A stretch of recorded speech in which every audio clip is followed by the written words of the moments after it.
Hello दोस्तों, आपका स्वागत है आज के एनएडीएल हेल्थ केयर के पॉडकास्ट में। और इस वीडियो में हम लोग जानेंगे कैंसर के कारण और उसके सिम्टम्स के बारे में। और उसको बताने के लिए हमारे बीच में मौजूद हैं famous oncologist doctor Anup Mantri. Thank you sir for joining the podcast. Thank you so much. कैसे हैं आप?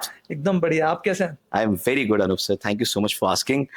सो अनूप सर, सबसे पहला जो सवाल मेरा आपसे रहेगा कि आपका इस फील्ड में आना कैसा हुआ, और आपका बैकग्राउंड के बारे में थोड़ा सा इलाबोरेट करके बताइए ना। How did you choose to be a part of this oncology department? So initially तो मेरा ऑन्कोलॉजी के प्रति इतना मैं डिवेटेड नहीं था, but during the time of MBBS करने के टाइम पे तो बस ये था कि एमबीबीएस करके अपने को प्री पीजी निकालना है और आगे पोस्ट ग्रेजुएशन करना है। But when I entered into post graduation, जब मैं एमडी कर रहा था, तो उस टाइम पे मेरा इंटरेस्ट बहुत ज़्यादा ऑन्कोलॉजी और हेमाटोलॉजी की तरफ हुआ। सो फिर then after that, after my MD, I did my DM in oncology and haematology from Tata. Basically मेरी स्टडीज पूरी मुंबई से ही हुई है। MBBS is from KEM hospital, then I did my MD, and then उसके बाद डीएम मैंने फिर वहीं से ही टाटा से किया in medical oncology and haematology. And then अभी 2 years back I shifted here in Indore. Now I am practising here in Indore in government medical college and also in this Navjeevan hospital. Interest कैसे जगा Anoop sir इस field में आने के लिए? So what was that one trigger point? तो I use to see a lot of cases. मैंने MD जो किया है पीडियाट्रिक्स में किया है। सो पीडियाट्रिक्स में मैं बहुत ज़्यादा पेशेंट देखता था, खासकर हिमेटो ऑन्कोलॉजी के पेशेंट्स। जो ल्यूकेमिया के पेशेंट्स होते थे वो बहुत कॉमन पाया जाता है, खासकर 10 साल के कम बच्चों में। और ये ऐसा कैंसर है जो बहुत एग्रेसिव होता है। अगर उसको नहीं टाइम पे ट्रीट किया, नहीं टाइम पे डायग्नोस किया, तो ये बहुत फेटल हो जाता है। और अगर इसको ट्रीटमेंट करते हैं तो इसका क्योर रेट बहुत हाई है, मतलब ऑलमोस्ट 90% क्योर रेट है। मतलब आप समझो कि 100 में से 90% बच्चे ठीक हो जाते हैं पूरी तरीके से। ओके, लॉन्ग टर्म क्योर, मतलब ऐसा नहीं कि पूरा, मतलब फॉर द लॉन्ग लाइफ आगे टाइम। लाइफ टाइम के लिए क्योर हो जाएंगे, वापस पलट के नहीं आती बीमारी। तो मुझे ये बहुत इंटरेस्टिंग लगा और मुझे लगा कि इसमें इसकी डिमांड बहुत ज़्यादा है, इसके केसेस बहुत बढ़ रहे हैं। और ये ऐसी चीज़ है जहाँ पे चैलेंजिंग भी है, but at the same time ये बहुत रिवॉर्डिंग भी है। तो इसलिए मेरा इंटरेस्ट था कि in hematology and in oncology. Anup sir, cancer होने के सबसे कॉमन रीजंस क्या क्या है आज के जमाने में? थिंक देखो, रीजंस, कॉमन रीजंस तो आई एम श्योर कि आप सबको पता होगा कि टोबैको इनटेक होता है, स्मोकिंग होता है, अल्कोहल, एक्सेसिव अल्कोहल इनटेक होता है। ये सब तो बहुत कॉमन कैंसर्स है। बट इसके अलावा भी कुछ कुछ कैंसर्स के कारण होते हैं जो बहुत ज़्यादा इग्नोर्ड होते हैं। जैसे कि खासकर हमारा फिजिकल एक्टिविटी कैसी है, हमारी बॉडी स्ट्रक्चर कैसा है, हम डेली लाइफ में डेली डेली एक्टिविटीज़ में हम क्या खाते हैं। और प्लस कुछ कैंसर्स के कारण जेनेटिक भी होते हैं, जैसे कि कुछ जीन होते हैं जो पॉजिटिव फैमिलीज में रन करते हैं, उस वजह से भी फैमिली में कैंसर होता है। कई बार हम सुनते हैं कि पेशेंट ने कुछ भी नहीं किया, टोबैको, स्मोकिंग, अल्कोहल, फिर भी कैंसर हो गया। तो कई बार एक फैमिली जेनेटिक कैंसर भी का रीजन भी होता है। और कई बार ये बहुत इंपॉर्टेंट होता है कि हम क्या खाते हैं, कितना जंक फूड खाते हैं, और कितना हमारी फिजिकल इनएक्टिविटी है, कितना हमारा बॉडी मास इंडेक्स कितना ज़्यादा है, कितना हमारे ओबेसिटी ज़्यादा है। तो ये भी हर कैंसर ना, यही ये सिर्फ कैंसर के लिए इंपॉर्टेंट है, ये आई एम श्योर आप सबको पता होगा कि ये हार्ट के लिए भी बहुत इंपॉर्टेंट है, एट द सेम टाइम ये स्ट्रोक के लिए भी बहुत इंपॉर्टेंट है। ट्रू। तो ये चीज़ बेसिकली हर बीमारी का ये कॉज है। तो इसका, और ये खासकर अभी कुछ टाइमों में हम देख रहे हैं कि जिस हिसाब से सोशल मीडिया, मोबाइल वगैरह एवरीथिंग जो आने की वजह से सबकी बॉडी स्ट्रक्चर जो है वो काफ़ी खराब हो गया है। मतलब एवरीबडी इज, मतलब आप देखोगे बहुत सारे लोग अनहेल्दी बहुत है। सेडेंटरी लाइफस्टाइल की सेडेंटरी वजह से लाइफस्टाइल बहुत बेसिकली। ज़्यादा है, और बहुत ज़्यादा फूड हैबिट्स अच्छे नहीं है, और फिजिकल एक्टिविटी बहुत कम हो गई है। और मैंने कहीं पे सुना था कि मॉम डैड को अगर फॉर एन एग्जांपल कैंसर होता है लाइफ में, सो उनके बच्चों को कैंसर होने के chances rises up to around 50%, या जी, जी। बहुत ज्यादा सो उसको इसमें हम चांसेस हो कुछ जाते रिस्क फैक्टर्स देखते हैं, मतलब फैमिली मेंबर्स देखते हैं कि कितने फैमिली मेंबर्स इन्वॉल्व है, कौन से कैंसर इन्वॉल्व है, उस पे हम देखते हैं। अगर होता है तो हम सबसे पहले तो पेशेंट का जेनेटिक टेस्टिंग करवाते हैं। अगर पेशेंट का जेनेटिक टेस्टिंग पॉजिटिव आता है तो उससे हमको, पेशेंट को तो बेनिफिट मिलता ही है, पेशेंट को भी एक्स्ट्रा ट्रीटमेंट मिल जाता है। पेशेंट को दूसरे कैंसर के लिए भी हम डायग्नोस और स्क्रीन कर पाते हैं, ताकि उसको दूसरे कैंसर हो तो पकड़ में, सही टाइम पे पकड़ में आ जाए।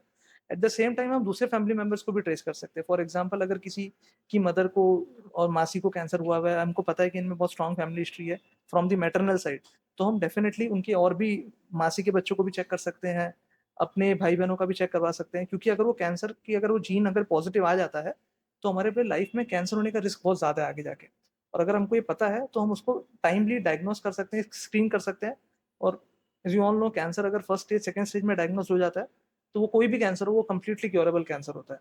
प्रॉब्लम यही है कि कैंसर थोड़ा डायग्नोस लेट होता है, इसलिए कैंसर का थोड़ा सा, हम सोचते हैं कैंसर है तो बहुत डर जाते हैं।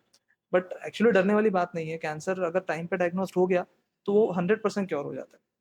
जैसे आपने स्पेसिफिकली मेंशन करा due to chewing of tobacco या एक्सेसिव अल्कोहल अगर आप कंज्यूम करते हैं, तो आपके चांसेस बहुत ज़्यादा बढ़ जाते हैं कैंसर एग्रीगेट होने के। तो इनको छोड़ने के लिए क्या किया जा सकता है? और इनको छोड़ने के लिए do we have some external support also to help those people who are too much addictive to these kind of things? ये आई थिंक ये बहुत बहुत इंपॉर्टेंट क्वेश्चन आपने पूछा है, तो ये मैं बहुत ज़्यादा इस पे एम्फसाइज़ करना चाहूँगा, जो भी सुन रहे हैं। देखो 2 तरीक़े का 2 सॉल्यूशन होता है इसमें, एक तो होता है साइकोलॉजिकल और एक होता है फार्माकोलॉजिकल। फार्माकोलॉजिकल कि ड्रग से हम क्या कर सकते हैं। इसमें बहुत इंपॉर्टेंट होता है साइकोलॉजिकल जो हम कर सकते हैं। सबसे पहले तो हमको बहुत ज़्यादा मोटिवेट करना पड़ेगा, जो ये कर रहा है, क्योंकि जब तक उसको हम इसके ड्रेडफुल साइड इफेक्ट्स नहीं बता देते, हमको नहीं पता था कि इसके कॉन्सिक्वेंसेस क्या हो सकते हैं।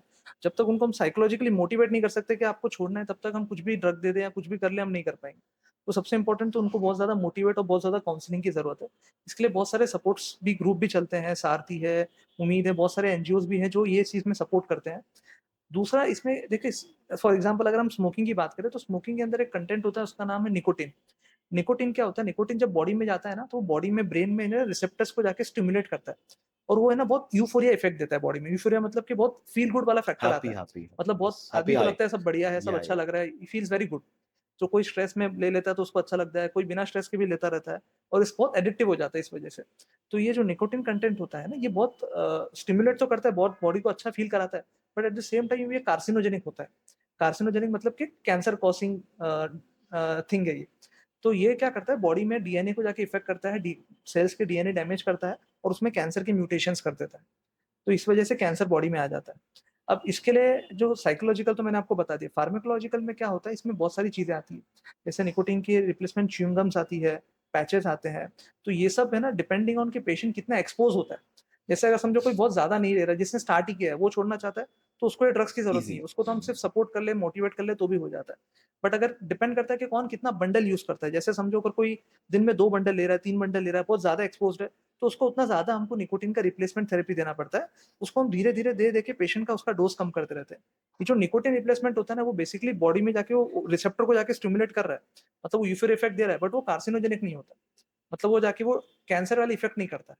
और उसको हम धीरे-धीरे करके जैसे 30 एमजी, 20 एमजी, 10 एमजी, 5 एमजी करके स्टॉप कर देते हैं। इससे क्या होता है, पेशेंट को विथड्रॉल सिम्पटम नहीं आते। मतलब उसको तलब नहीं होती। नहीं तो अगर कोई पेशेंट जो 2-3 बंडल एक दिन में ले रहा है, उसको आप बोल दो छोड़ दो, कितना भी मोटिवेट कर दो, वो मोटिवेट भले ही हो जाएगा बट वो छोड़ नहीं पाएगा, क्योंकि वो उसको यूज़्ड विथड्रॉल टू हो सिम्पटम्स चुका आ है। जाएँगे। हुँ। तो इसको हम विथड्रॉल सिम्पटम्स इससे बहुत कम कर सकते हैं और ऐसे बहुत सारे पेशेंट हैं, जिसको हमने यहाँ पे ये सब चीज़ें करा के काफ़ी लोगों को हम छुड़वा चुके हैं। तो ये बहुत इम्पोर्टेंट है। सर ऐसी कोई जाँच या ऐसी कोई पहली चीज़ें हैं जिससे हम पहले पता कर लें कि किसी को कैंसर होने की संभावना बहुत ज़्यादा है?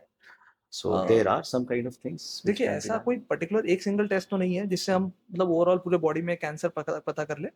हर कैंसर के लिए अलग-अलग टेस्ट होते हैं और हर आदमी में भी ये एडवाइस नहीं करते हम। ये डिपेंड करता है उसकी एज क्या है, हुँ, डिपेंड करता है उसका सेक्स मेल-फीमेल है या फिर डिपेंड करता है उसके क्या रिस्क फैक्टर्स कैसे रहे हैं। जैसे फॉर एग्ज़ाम्पल अभी ब्रेस्ट कैंसर सबसे कॉमन कैंसर है। हुँ, तो ब्रेस्ट कैंसर के लिए एक मैमोग्राफी करके एक टेस्ट होता है जो हम हर लेडी को एडवाइस करते हैं, जो भी 45 ईयर्स के ऊपर की हो गई है, उसको साल में 1 बार मैमोग्राफी करवाना चाहिए। बिकॉज़ ब्रेस्ट कैंसर का जो सिम्पटम होता है ना, वो लम्प इन ब्रेस्ट होता है और वो कभी भी पेनफुल नहीं होता है, पेनलेस होता है। तो कभी भी लेडी को पता नहीं चलेगा कि उसको लम्प है, until unless she goes and sees for it, क्योंकि उसको पेन तो होगा नहीं, उसको पता कैसे चलेगा लम्प है। तो एक तो ब्रेस्ट सेल्फ एग्ज़ामिनेशन करना चाहिए या फिर एटलीस्ट अगर मैमोग्राफी नहीं करा सकते हो नहीं तो मैमोग्राफी तो एटलीस्ट साल में 1 बार हर फीमेल को कराना चाहिए आफ्टर शी टर्न्स 45। जैसे दूसरा कैंसर सर्वाइकल कैंसर है। सर्वाइकल कैंसर यानी कि यूट्रस के नीचे एक सर्विक्स होता है, बच्चादानी का मुँह कहते हैं। वो कैंसर भी सेकंड मोस्ट कॉमन कैंसर है फीमेल्स में। तो उस कैंसर के लिए भी एक टेस्टिंग होता है, पेप स्मीयर टेस्ट होता है। ओके। तो पेप स्मीयर टेस्ट क्या होता है, नीचे से हम एक सैंपल निकालते हैं और प्लस एक एचपीवी डीएनए टेस्ट होता है, ब्लड से निकालते हैं। वो एवरी वन्स इन 5 ईयर्स करवा सकते हैं अपन। ये करके भी हम कैंसर को एकदम स्टेज 1 पे डायग्नोज़ कर सकते हैं और उसमें तो सर्जरी की भी ज़रूरत नहीं, कई बार लेज़र से ही ट्रीटमेंट हो ठीक हो जाता है। मतलब कुछ भी बड़ी मोडालिटी नहीं लगती ट्रीटमेंट की, बहुत हल्के से ट्रीटमेंट से ही ठीक हो जाता है।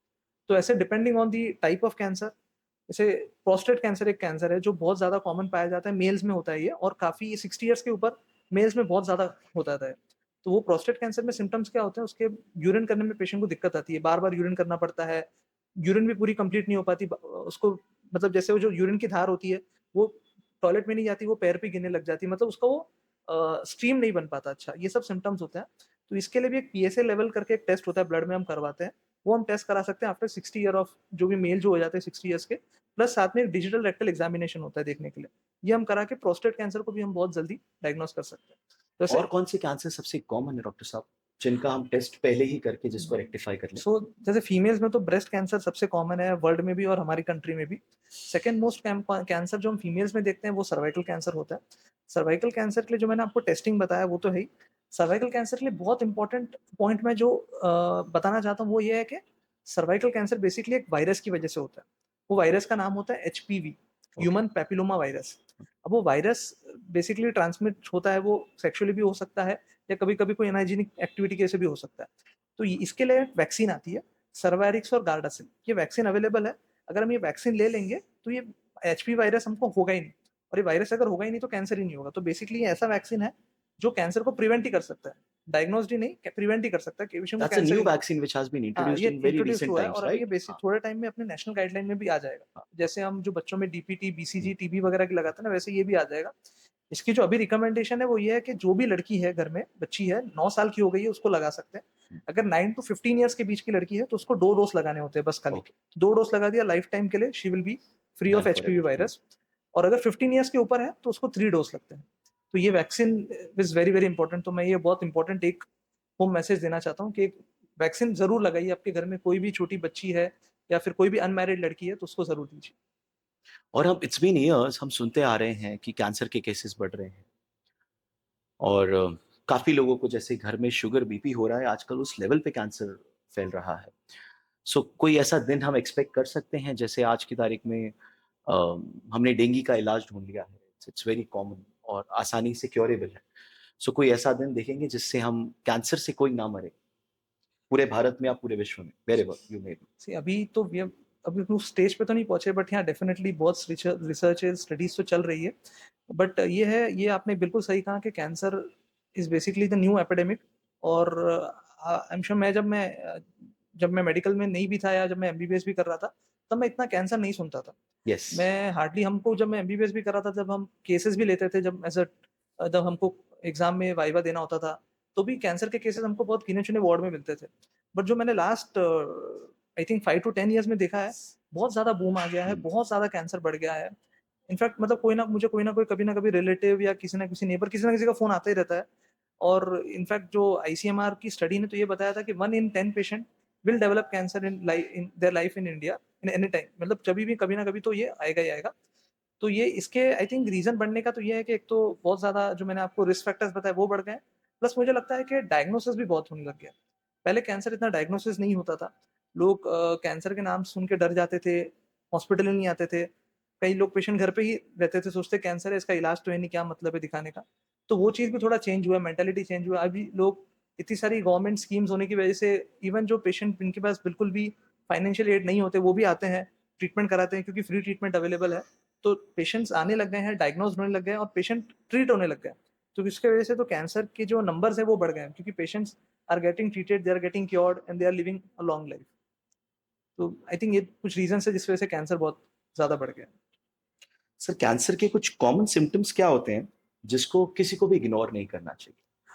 देखो, अगर हम ओवरऑल बात करें, there are an number types of cancers which you are telling us, but having said that, आपको क्या लगता है कि these are the main common symptoms जो आते हैं हर कैंसर पेशेंट में, जिनको इग्नोर करना करना ही नहीं मतलब चाहिए।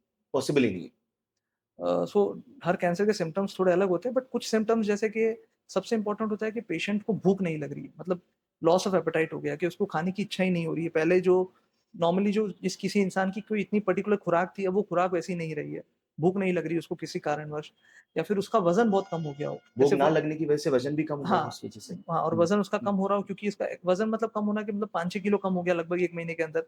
मतलब अनएक्सप्लेन्ड, मतलब कि पेशेंट ने नॉट ट्राइंग के वेट लॉस करने की कुछ कोशिश नहीं कर रहा है और अपने आप वज़न कम हो रहा है। मतलब विदाउट एनीथिंग वेट लॉस हो रहा है, या फिर भूख नहीं लग रही है, या फिर फ़ीवर आ रहा है पेशेंट को। ये सिम्पटम्स तो हर कैंसर में होता है। बट देन अलग-अलग कैंसर के लिए अलग सिम्पटम्स होते हैं। लंग कैंसर में जैसे बहुत इंपॉर्टेंट होता है कि अगर किसी पेशेंट को खाँसी आ रही है और बहुत लंबे टाइम से खाँसी आ रही है, 2 हफ्ते हो गए, 3 हफ्ते हो गए, दवाई ले रहे हैं बट खाँसी ठीक नहीं हो रही है। खाँसी में ब्लड आ रहा है या फिर चेस्ट पेन हो रहा है, साँस में दिक्कत हो रही है। जैसे फॉर एग्ज़ाम्पल अगर कोई पेशेंट पहले 2 मंजिल 3 मंजिल चढ़ जाता था, अब उसको 1 मंजिल चढ़ने में ही साँस फूल रही है। मतलब जो शॉर्टनेस ऑफ ब्रेथ जो है वो थोड़े से एक्सर्शन करते ही हो रहा है। तो ये कुछ सिम्पटम्स होते हैं जो लंग कैंसर का पता चल जाता है। वैसे every every cancer is different. ये अब जैसे हेड एंड नेक कैंसर यहाँ पे बहुत कॉमन है, खासकर एमपी में मैंने देखा इंदौर आके, अच्छा, क्योंकि यहाँ पे टोबैको एक्सपोज़र बहुत कॉमन है, not even in males, even in females. तो इस वजह से ये कैंसर बहुत कॉमन है और इसको बहुत टाइमली डायग्नोज़ हम ईज़िली कर सकते हैं।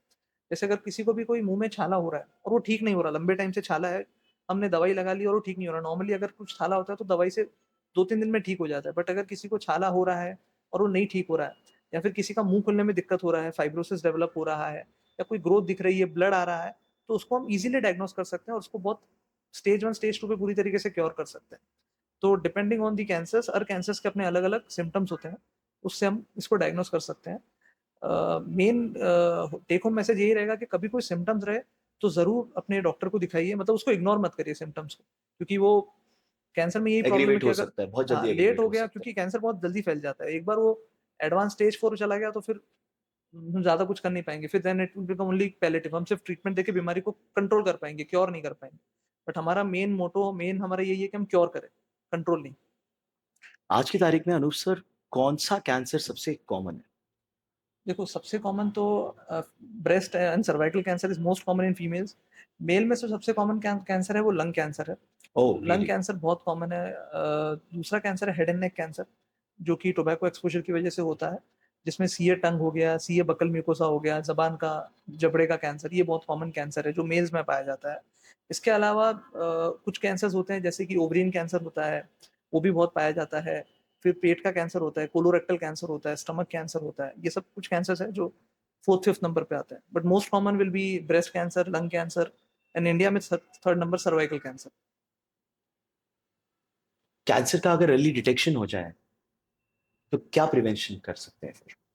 देखो, अगर डिटेक्ट हो गया फिर तो हमको उसको बेसिकली क्योर ही करना है। तो अब कैंसर में जो ट्रीटमेंट में 3 बेसिक मोडालिटीज़ होती है। एक होता है सर्जरी, एक होता है कीमोथेरेपी और एक होता है ग्रेट। रेडियोथेरेपी। सर्जरी तो आपको पता ही है। कीमोथेरेपी इज़ बेसिकली कैंसर की जो मेडिसिन्स होती है उसको हम कीमोथेरेपी कहते हैं। तो वो नॉर्मली हम हाथ में वेन में सुई लगाते हैं और बॉटल के थ्रू ये दवाई दी जाती है। जैसे नॉर्मली सलाइन या ग्लूकोज़ चढ़ता है उसी तरीके से दवाई देते हैं। कीमोथेरेपी बेसिकली कैंसर की दवाई होती है। कैंसर के जो कीटाणु होते हैं उसको वो मारती है, इसलिए उसको कीमोथेरेपी कहते हैं। And the third modality is radiotherapy. Radiotherapy मतलब सिकाई। तो बेसिकली पेशेंट को मशीन के अंदर रखते हैं और मशीन से जो बहुत हाई डोज़ रेडिएशंस होता है, उससे ट्यूमर को हम जला के नष्ट कर देते हैं बॉडी में। So that is third modality radiotherapy. तो डिपेंडिंग ऑन क्या कैंसर है और क्या स्टेज है, उसके हिसाब से हम मोडालिटी यूज़ करते हैं। किसी में सिर्फ़ सर्जरी से काम हो जाता है, किसी में सर्जरी कीमो लगता है, किसी में सिर्फ़ कीमो से काम हो जाता है, किसी में कीमो रेडिएशन देना पड़ता है। वो डिपेंड करता है कि कौन-सा कैंसर है और और किस कौन-सा स्टेज पे स्टेज है, है? किस स्टेज पे है। जैसे फॉर एग्ज़ाम्पल ब्लड कैंसर है, तो ब्लड कैंसर में तो सिर्फ़ कीमोथेरेपी इज़ इनफ। कीमोथेरेपी से ठीक हो जाएगा। अब जैसे अब अगर हम बात करें सर्वाइकल कैंसर की बात करें, सर्वाइकल कैंसर में अगर स्टेज 1 पे डिटेक्ट हो गया तो सर्जरी से ठीक हो जाता है। बट जैसे ही उसका एडवांस स्टेज हो जाता है, स्टेज 2, स्टेज 3 हो जाता है, तो फिर उसमें सर्जरी करने का कोई ज़्यादा रोल नहीं बनता। फिर उसमें हमको कीमो रेडिएशन देना पड़ता है। मतलब concurrent chemotherapy plus radiotherapy. Okay. Cancer treatment के बाद में सर्वाइवरशिप और उसके होने के बाद में जो उसका रिहैब होता है, उसको हम कैसे मैनेज कर सकते हैं डॉक्टर साहब? सो ये कैंसर ट्रीटमेंट तो एक बार हो जाता है, बट पेशेंट को ये चीज़ हमेशा हमको बताना रहता है कि patient has to come regular follow, क्योंकि उसको कुछ भी कैंसर के ट्रीटमेंट के साइड इफ़ेक्ट हम जो है उसको मैनेज करना रहता है। दूसरा, पेशेंट का रिकरेंस तो नहीं हो रहा, पेशेंट की बीमारी पलट के तो नहीं आ रही, ये भी हमको फ़ॉलो-अप पे देखना पड़ता है। तो पेशेंट को ट्रीटमेंट के बाद एटलीस्ट 2 टू 3 इयर्स फ़ॉलो-अप पे आना चाहिए। ओके, दूसरा इम्पोर्टेंट, जैसे ये हर ट्रीटमेंट पे डिपेंड करता है। जैसे फॉर एग्ज़ाम्पल हम ब्रेस्ट कैंसर की बात करें, ब्रेस्ट कैंसर में जब हम सर्जरी करके कीमोथेरेपी दे देते हैं, तो कई बार पेशेंट को आपने देखा होगा हाथ में सूजन आ जाती है। जैसे समझो इस राइट साइड में ब्रेस्ट ऑपरेट हुआ है, तो राइट हैंड जो है वो सूजन स्वेलिंग आ जाती है। ये इसलिए आता है बिकॉज़ कैंसर की सर्जरी के बाद कुछ लिम्फैटिक्स कट जाता है। तो जो ब्लड रिटर्न आता है, वीनस रिटर्न, वो इम्पैर्ड हो जाता है। इम्पैर्ड आने की वजह से ये हाथ फूल जाता है। तो इसमें हमको पेशेंट्स को फिज़ियोथेरेपी वगैरह करवानी पड़ती है, कुछ एक्सरसाइज़ बतानी पड़ती है, कुछ लिम्फेडिमा का ड्रेनेज क्लिनिक वगैरह करना पड़ता है, उससे ये सूजन उतर जाती है। और पेशेंट्स को कीमो के बाद जैसे कभी-कभी समझो गले का कैंसर है, पेशेंट को रेडिएशन दिया, रेडिएशन होने की वजह से कई बार पेशेंट को थायरॉइड की प्रॉब्लम आ जाती है, तो पेशेंट की थायरॉइड की मेडिसिन देनी पड़ती है। तो पेशेंट को फ़ॉलो-अप पे रख के हम पेशेंट्स के रिकरेंस को भी डायग्नोज़ कर सकते हैं, प्लस कैंसर कैंसर ट्रीटमेंट के जो साइड इफ़ेक्ट हुए थे, उसको भी मैनेज करना होता है। तो ये ज़्यादा कोई साइड इफ़ेक्ट नहीं आता है, हर किसी को नहीं होता है, किसी-किसी को हो सकता है। तो इसको टाइम पे अगर अपन पता कर लें, तो ये जल्दी ठीक भी हो जाता है। ओके। और जैसे कि आप जाने जाते हैं कि आप ब्लड कैंसर के सबसे स्पेशलिस्ट डॉक्टर हैं, बेस्ट डॉक्टर ऑफ इंडिया है। तो उसमें आपको अभी क्या इनोवेशन दिख रहा है कि ब्लड कैंसर को कैसे और उसमें क्या एडवांसमेंट्स दिख रहे हैं टेक्नोलॉजिकली अगर देखा जाए तो? सी देखिए अभी रिसेंटली ही मतलब लास्ट 1 ईयर में ही आया है एक कार टी सेल थेरेपी नाम की ट्रीटमेंट है। कार टी सेल थेरेपी में क्या होता है जो ब्लड कैंसर जो हम नॉर्मल कीमोथेरेपी से क्योर कर लेते हैं और जिनकी बीमारी पलट के आ जाती है, उसमें ये कार टी सेल थेरेपी का ट्रीटमेंट यूज़ होता है। कार टी सेल थेरेपी में क्या करते हैं बेसिकली जब मैं टाटा में था, तभी हमारे टीचर्स ये स्टडी कर रहे थे और अब ये स्टडी हो चुकी है और अब ये ट्रीटमेंट बाहर सबके लिए अवेलेबल है। अवेलेबल है। तो ये ट्रीटमेंट बेसिकली टाटा के डॉक्टर्स ने विद आईआईटी मुंबई के जो फैकल्टीज़ थे उनके साथ मिलके ट्रीटमेंट बनाया था। इसमें क्या करते हैं, they are taking cells from the patient मतलब वो जो लिम्फोसाइट जो पेशेंट्स के जो लिम्फोसाइट्स होते हैं, जो डब्ल्यूबीसी सेल्स होते हैं, उनको लेते हैं, उसको बाहर ही जेनेटिकली इंजीनियर्ड करते हैं और उसको हम उस तरीके से तैयार करते हैं कि वो कैंसर सेल्स को जाके मार सके। कभी भी बॉडी में कैंसर क्यों होता है डेवलप? क्योंकि बॉडी का इम्यून सिस्टम वीक पड़ जाता है और वो कैंसर को चेक में नहीं रख पाता। तो इसको में क्या करते हैं, बॉडी को इम्यून सिस्टम को मॉडिफाई करते हैं। उसके सेल्स लेते हैं, उसको हम मॉडिफाई करते हैं, जेनेटिकली तैयार करते हैं कि उसको कौन-सा कैंसर है, वो कैसे वो डब्ल्यूबीसी उस कैंसर सेल को मार पाएगा और उसको फिर से बॉडी के अंदर इन्फ्यूज़ करते हैं। This is called as CAR T cell therapy, chimeric antigen receptor T cell therapy. तो ये ट्रीटमेंट बहुत नया आया है और ये ट्रीटमेंट बाहर अवेलेबल है वर्ल्ड में बट बहुत कॉस्टली है। उसके कंपैरिज़न में इंडिया में तो 10% कॉस्ट में अवेलेबल है। तो अभी पेशेंट्स जो खासकर ब्लड कैंसर पेशेंट्स जो बाहर जा रहे थे इंडिया से बाहर, अभी उनको वहाँ जाने की ज़रूरत नहीं क्योंकि ये ट्रीटमेंट हमारे पास भी अवेलेबल है और at a very affordable rate. Okay. जैसा कि आपने अभी कैंसर के ट्रीटमेंट के बाद होने वाले साइड इफ़ेक्ट्स के बारे में थोड़ा-सा एनलाइटन करा। कुछ और चीज़ें भी ध्यान रखनी चाहिए कि कैंसर के साइड इफ़ेक्ट्स और क्या-क्या हो सकते हैं जब उसको ट्रीट कर लिया जाए या उसको क्योर कर लिया जाए तो? देखो मेजर साइड इफेक्ट्स तो मैंने जो आपको बताया वही है, इसके अलावा कोई मेजर साइड जैसे अगर हेयर लॉस होता है, कई बार पेशेंट्स कीमोथेरेपी से डर जाते कीमोथेरेपी हैं के बाद में कि काफ़ी हेयर हेयर लॉस लॉस हो होता है। जाता है, बट 100% आप एश्योर्ड रहिए, गारंटी है कि हेयर सबके वापस आ जाते हैं। आपने कोई भी कैंसर पेशेंट को देखा होगा जिसका ट्रीटमेंट कंप्लीट हो गया है, वो हमेशा लाइफ लॉन्ग उसके एलोपेशिया नहीं रहता, उसके पूरे के पूरे हेयर्स वापस आ जाते हैं। तो कोई मेजर साइड इफेक्ट नहीं होता है। बस इस चीज़ का इम्पोर्टेंट ध्यान रखना पड़ता है कि जो रिस्क फैक्टर्स है रहे हैं पेशेंट्स को, जैसे अगर पेशेंट ने स्मोकिंग, टोबैको, अल्कोहल जो भी लिया है, वो फिर से उसको यूज़ ना करे। क्योंकि अगर वो फिर से वही एक्सपोज़र फिर से करता रहेगा तो फिर से कैंसर डेवलप हो सकता है। क्योंकि उसकी बॉडी इस एक बार कैंसर हुआ है उस वजह से और वो फैक्टर अगर हम कंटीन्यूअस फिर से पेशेंट को अगर उसको एक्सपोज़ कर रहे हैं, तो फिर से कैंसर होना ही होना है उसको। तो इन चीज़ों का बहुत ध्यान रखना है कि उन सब रिस्क फैक्टर से पेशेंट्स को दूर रखा जाए और सबसे इम्पोर्टेंट रेगुलर फ़ॉलो-अप चेकअप पे रखिए। 2 टू 3 इयर्स तक रिस्क रहता है। अगर 2-3 इयर्स एक बार निकल जाता है ना, उसके बाद 99% पेशेंट्स रीअकरेंस नहीं हो सकता रिकरेंस है। नहीं। जो नए स्टूडेंट्स हैं, जो ऑन्कोलॉजी में अपने आप को परस्यू करना चाहते हैं, उनको आप क्या अपनी तरफ से एडवाइस देना चाहते हैं डॉक्टर सो अनूप? मैं डेफिनिटली यही बोलूँगा कि ये बहुत अच्छी फ़ील्ड, अच्छा ब्रांच है। Not just doctor medical point of view से, इसमें बहुत ज़्यादा रिसर्चेज़ भी चल रही है।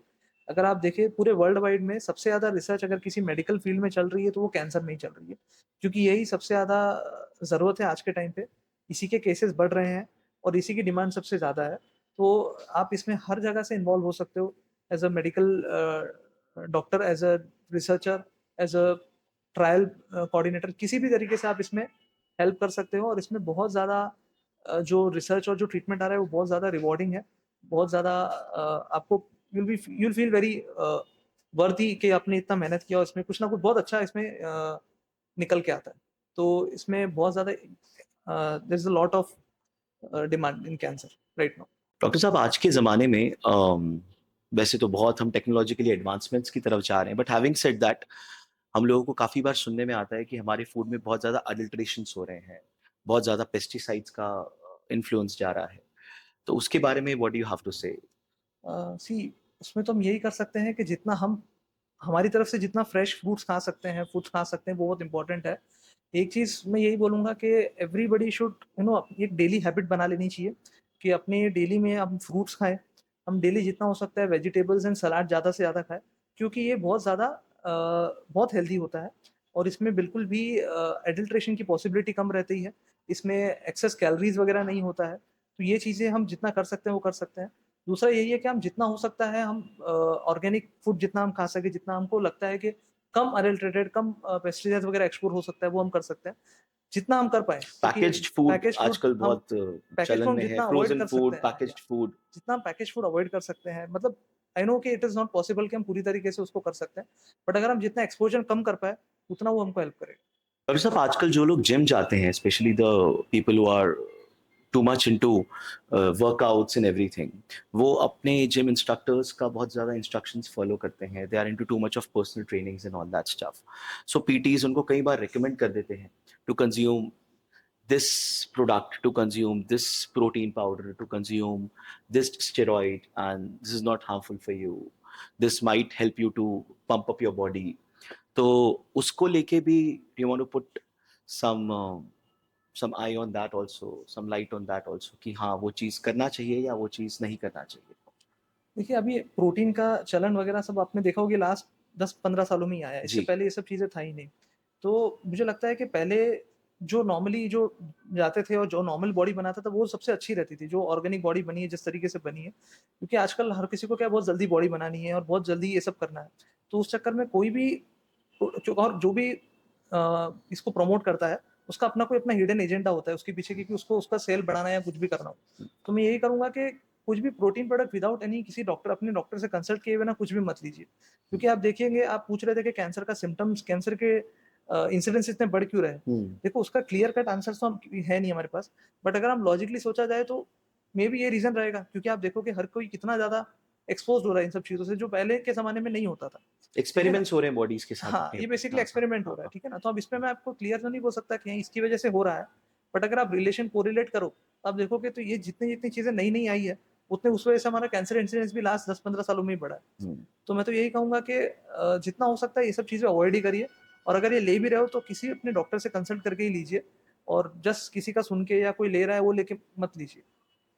प्रॉपर गाइडेंस के अंडर यस। लीजिए। और जो कंज़म्पशन हो रहा है प्रोटीन पाउडर, सप्लीमेंट्स और बहुत सारी चीज़ों का, उसकी वजह से आने वाली जनरेशन्स पे भी कहीं न कहीं इम्पैक्ट आ सकता है या उसका कोई कनेक्शन नहीं है आपस में? देखिए, मैं ये तो नहीं कहूँगा कि कनेक्शन नहीं है, बट हाँ, मैं ये भी पूरी तरीके से नहीं कह सकता, क्योंकि हमारे पास इसके ऊपर कोई पक्का एविडेंस तो नहीं है। बट अगर आप कोरिलेट करें तो हाँ, ये चीज़ उसी के साथ बढ़ तो रही है। तो हमको डेफ़िनेटली कोई भी चीज़ बिना ज़रूरत के इसको यूज़ नहीं करना चाहिए। तभी लें जब उसको हम ज़रूरत पड़े, और क्योंकि कुछ भी बॉडी में जा रहा है तो कुछ ना कुछ तो इफ़ेक्ट करेगा ही।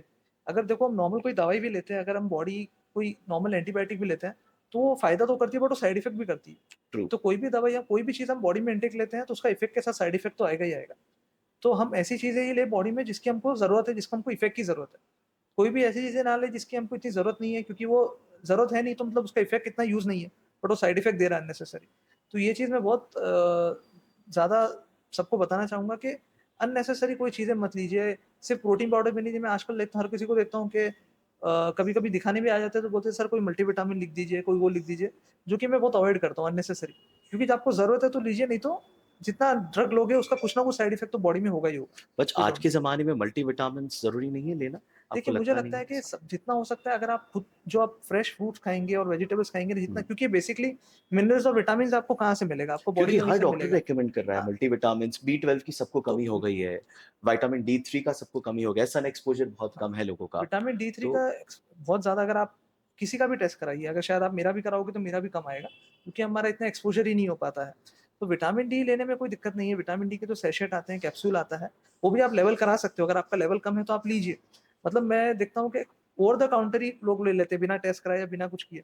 बी12 आपका काम है, बी12 की क्या है, विटामिन बी12 बेसिकली वेजिटेरियंस की डाइट्स में होता नहीं है, ज़्यादातर नॉन-वेज में पाया जाता है। तो जो वेजिटेरियंस होते हैं उनमें बी12 की डेफिशिएंसीज़ बहुत आती है। तो उसका भी हम टेस्ट करा सकते हैं, अगर कम है तो उसके हम इंजेक्शन ले लेंगे तो एक ही बार में काम खत्म हो जाता है, मतलब उसके आपको लंबे टाइम के लिए दवाई लेने की भी ज़रूरत नहीं है। बट ये तब लीजिए अगर आप में डेफिशिएंसी आ रही है तो। अननेसेसरी आप ले रहे हैं और लंबे टाइम तक ले रहे हैं उसकी जिसकी ज़रूरत ही नहीं है। तो ये सब चीज़ों का हम टेस्ट करा सकते हैं, अगर कम है तो हम ले सकते हैं। और ये जो मिनरल्स, विटामिन होते हैं, ये सबसे ज़्यादा हमको फ्रूट्स, वेजिटेबल्स में ही मिलते हैं। अगर हम वो ले रहे हैं तो हमको सीधा विटामिन, मिनरल ऑर्गेनिक अपने ओरिजिनल फॉर्म में मिल रहा है, ना कि हमको मैनिपुलेट करके किसी टैबलेट फॉर्म में फार्मास्यूटिकली मिल रहा है। अनूप से अगर किसी को कैंसर डायग्नोस हो गया है, तो उस बंदे को तो डायग्नोस हो चुका है। What happens to the family? What happens to the people who are near and dear ones to that particular person? क्योंकि कहीं न कहीं फैमिली के ऊपर बहुत ज़्यादा इम्पैक्ट होता है इस चीज़ का। मेंटली, फिज़िकली, फाइनेंशियली तीनों एजेंडाज़ अगर देखा जाए तो। सो आपके मुताबिक क्या होता है देखिए, वैसे? बहुत ही इम्पोर्टेंट बात आपने बोली है।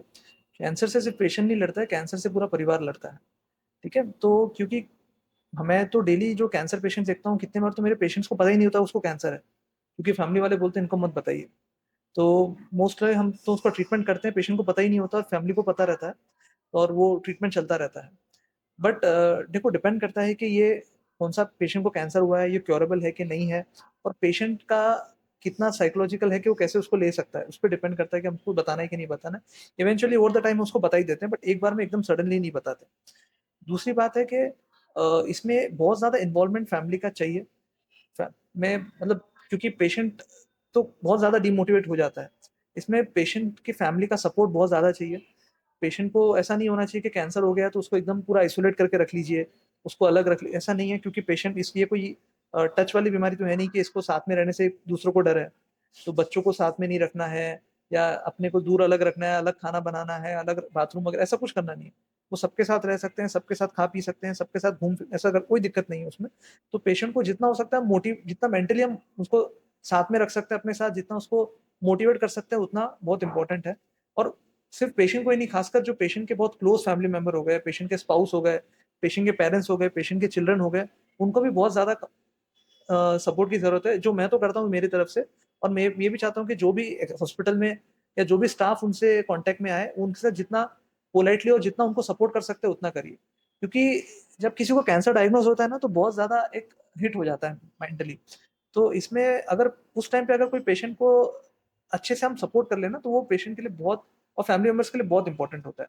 अगर हम उस टाइम पे पेशेंट को ज़्यादा अच्छे से नहीं काउंसल कर पाएँ या ज़्यादा अच्छे से सपोर्ट नहीं दिखा पाए ना, तो पेशेंट और ज़्यादा और फैमिली मेंबर्स और ज़्यादा टूट जाते हैं और फिर वो कई बार ट्रीटमेंट भी पूरा कंप्लीट नहीं कर पाते हैं। तो psychological support for patient and family members is very, very important, तब जाके हम ट्रीटमेंट पूरा कर पाते हैं। और कैंसर को लेके सबसे बड़ा लोगों में डर इस चीज़ का रहता है कि we are not financially sound और cancer is a very expensive treatment cancer का अगर ट्रीटमेंट की बात करी जाए तो उसको ट्रीटमेंट को या उसके क्योर को लेके या उसके एक्सपेंसेस को लेके आप क्या बताना चाहेंगे डॉक्टर साहब? तो देखिए, ये भी कॉस्ट वाला बहुत इम्पोर्टेंट फैक्टर होता है क्योंकि नॉट एवरीवन आधे लोग तो इस वजह से आते ही नहीं चेक यस, करवाने। यस, यस, सही बोल रहे हैं आप। ये बहुत इम्पोर्टेंट रीज़न होता है। तो सबसे पहले तो मैं कुछ मिथ्स है जो कैंसर के सबसे पहले तोड़ना चाहता हूँ कि cancer cancer is and, cancer का मतलब मौत होता है। ये सबसे बड़ा मिथ है जो हमको हटाना है। वो और मिथ्स है जैसे कि कैंसर का ट्रीटमेंट जो होता है वो बहुत साइड इफ़ेक्ट देता है। वो भी नहीं है, वो सब टाइम चला गया है। अभी हमारे पास इतनी अच्छी-अच्छी मेडिसिन्स आ गई है कि पेशेंट्स आराम से कीमोथेरेपी, सर्जरी जैसे करवा रहे कहा होते हैं। जाता है कि कीमोथेरेपी में गुड सेल्स, बैड सेल्स दोनों डेड हो हाँ, जाता है। अभी सो यस, तो अभी ऐसे-ऐसे मेडिसिन्स हमारे पास आ गई है सपोर्ट के लिए जिसमें पेशेंट्स को कीमोथेरेपी से कोई साइड इफ़ेक्ट नहीं नहीं होता हो है, रहे। बिल्कुल ओके। भी साइड इफ़ेक्ट नहीं होता। पेशेंट्स आराम से कीमो लेके जाते हैं। आपको पता भी नहीं होगा कि पेशेंट अगर उसका हेयर लॉस नहीं हुआ तो पता भी नहीं चलेगा कि इस पेशेंट्स को कीमोथेरेपी चल रही। तो साइड इफ़ेक्ट वाला भी एक बहुत बड़ा मिथ है। तीसरा इम्पोर्टेंट मिथ है जो आपने बताया कॉस्ट। कॉस्ट को लेके बहुत ज़्यादा लोग सोचते हैं कि कैंसर हो गया मतलब तो बहुत महँगा खर्चा हो गया और पता नहीं हम कैसे कर पाएँगे, क्या हो पाएगा? तो मैं इसके लिए बहुत इम्पोर्टेंट ये बात बताना चाहूँगा कि आप आई एम श्योर आप सबने आयुष्मान भारत नाम की योजना सुनी होगी जो गवर्नमेंट ऑफ इंडिया चलाती है। उस स्कीम में पूरा तरह का सब तरीके का कैंसर कवर होता है, चाहे छोटे बच्चे से लेके कितना भी बुजुर्ग व्यक्ति ओल्ड हो। पेशेंट हो, सब में ये कवर हो जाता है। जिसके पास भी आयुष्मान कार्ड है उसका पूरा का पूरा ट्रीटमेंट फ्री ऑफ कॉस्ट होता है। चाहे वो सर्जरी हो, चाहे वो कीमोथेरेपी हो, चाहे वो रेडियोथेरेपी हो, पूरा ट्रीटमेंट फ्री ऑफ कॉस्ट होता है। तो इस वजह से मैं कम से कम रोज़ 10 टू 15 पेशेंट्स रोज़ ट्रीटमेंट करता हूँ आयुष्मान वाले पेशेंट्स। तो आई एम श्योर बाकी सब भी ट्रीट करते हैं। तो इस तरीके से आप सोच लीजिए आयुष्मान भारत योजना की वजह से इतने पेशेंट्स आ गए ट्रीटमेंट करवा रहे हैं। नहीं तो और आई एम अगर श्योर किसी के कितने पास आयुष्मान कार्ड ना हो तो अगर उनके किसी लिए के पास आयुष्मान कार्ड नहीं है, तो मेडिकल कॉलेजेस होती है, गवर्नमेंट हॉस्पिटल्स होते हैं, डिस्ट्रिक्ट हॉस्पिटल्स होते हैं, उसमें आपको आयुष्मान कार्ड की भी ज़रूरत नहीं है। ओके। जैसे मैं मेडिकल कॉलेज में भी अटैच्ड हूँ, तो वहाँ पे अगर कोई पेशेंट के पास आयुष्मान कार्ड नहीं भी है या नहीं बन सकता किसी कारण कई लोगों के पास नहीं बन पाता कुछ उनके पास कुछ चीज़ें होती है जिसके वो क्राइटेरिया में फिट नहीं बैठते हैं, तो उनको हम गवर्नमेंट हॉस्पिटल में बिना आयुष्मान के भी फ्री कर सकते हैं। तो ट्रीटमेंट तो आप बस करवाना है, आपको बस आना है ट्रीटमेंट के लिए, बाकी फाइनेंसेस पैसे के बारे में आपको सोचना नहीं है। आप ट्रीटमेंट कराइए, आयुष्मान कार्ड है तो बहुत अच्छी बात है, नहीं है तो गवर्नमेंट हॉस्पिटल है हमारे पास। और अभी ट्रीटमेंट भी क जो कॉस्टिंग भी अगर प्राइवेट हॉस्पिटल्स में थोड़ा ज़्यादा होता है क्योंकि वो बड़े हॉस्पिटल है, अगर यही बात है कि आप खाना खाने जाएँ तो हम किसी ढाबे में गए तो कितना बिल आएगा और अगर अपन किसी 5 स्टार होटल में आएँगे तो कितना बिल खाएँगे। तो अगर आप किसी बड़े-बड़े हॉस्पिटल में नहीं जाएँ, अगर आप नॉर्मल कहीं भी ट्रीटमेंट कराएँ, तो कॉस्टिंग आराम से 3 टू 4 टाइम्स कम हो जाता है। तो ट्रीटमेंट कॉस्टिंग का तो डिपेंड करता है, अगर आपके पास मेडिक्लेम है तो मेडिक्लेम कवर कर लेता है, अगर मेडिक्लेम नहीं भी है, तो आपके पास ये सारी चीज़ें ऑप्शंस है।